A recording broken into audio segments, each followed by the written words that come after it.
For number 9, your keyword is added to. And when you see that word, you know you have to add them to get the total solution. And we know we're working with volume percent.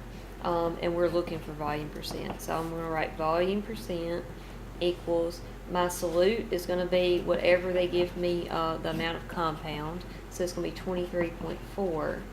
And then if I have to add them, I'm literally just going to add them for down here. So 23.4 plus 63.4 will give you 86.8. And of course we're going to multiply times 100 to make it a percent. And so if we do 23.4 divided by 86.8 and multiply times 100, that will give me my volume percent is going to be 26.95. That 5 is going to round the 9 up to a 0, which rounds the 6 up to a 7. So you're going to have to put 27.0 milliliters because you want 3 significant digits. Oh, sorry, not milliliters, percent. We were looking for a percent.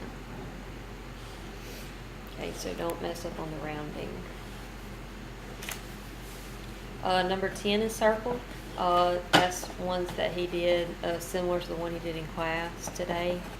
So number 10 says molarity. Don't get molarity and molality mixed up. Molarity has to do with moles over liters. So moles of your solute over the liters of solution.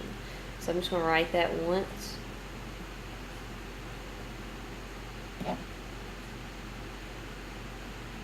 Okay, notice that it's in liters. It always has to be in liters.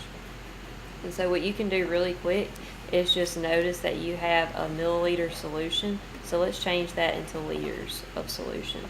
All you have to do is move the decimal place back 3 times. So move it back 3 times and you'll get 0.22 liters. And now it's already in liters for you. Now our problem is right here, I have grams and I need it in moles. And so I will do some ratios to change that. So I have 32.5 grams of C6H12O6. And then I want to get rid of grams, so that's going to go down here. And I want to change it to moles of the same thing. So how many grams are in 1 mole of that? If we do the math real quick, it's going to be 180.566. And so if we do our calculator, we'll do 32.5 divided by 180.566, and that'll give you 0.1799, just round it to that, moles. Okay, and so we've essentially changed these grams to 0.1799 moles. And now I have moles and liters like I wanted, so I'll just plug it in my formula.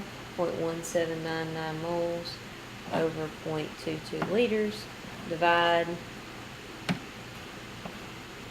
You should get 0.818 molarity. That's basically just concentration. Alright, for the next one, of course, big M underline means molarity. And so what I'll do is set up my equation. I have molarity equals moles over liters. If you notice, you have a milliliters right here. What I can go ahead and do is just change that to liters, which is 0.33 liters. Okay. And then I have a molarity, so I'm going to plug that in too for my M. So I'll have 0.750 equals moles over my liters of 0.33. So what I'm going to do here is just solve for moles. Put that over 1, cross multiply, my moles should equal 0.750 times 0.33, and you'll get 0.2475 for my moles. That's not what the question asked for, though. The question asked for grams, and we can easily change moles to grams. So I have 0.2475 moles of potassium hydroxide, because that's what I'm solving for.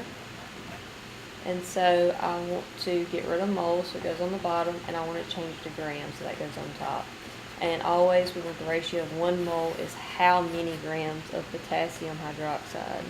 If you do the molar mass, then you'll see that potassium hydroxide is 56.105 grams.